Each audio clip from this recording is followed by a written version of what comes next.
Welcome to MSR7 news. Mulugu జిల్లా ఏటూరు నాగారం మండలం దొడ్లమాల్యాల కొండాయిలో గత సంవత్సరం కూలిపోయిన బ్రిడ్జి ఇప్పటి వరకు పనులు పూర్తిగా కాకపోవడంతో ఆయా గ్రామాల ప్రజలు పడవ ప్రయాణం చేస్తున్నారు.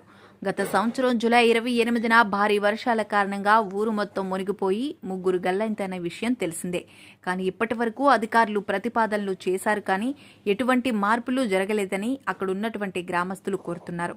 ఇప్పటికైనా మా గ్రామాన్ని పట్టించుకొని మా సమస్యలు పరిష్కరించాలని గ్రామస్తులు కోరుతున్నారు.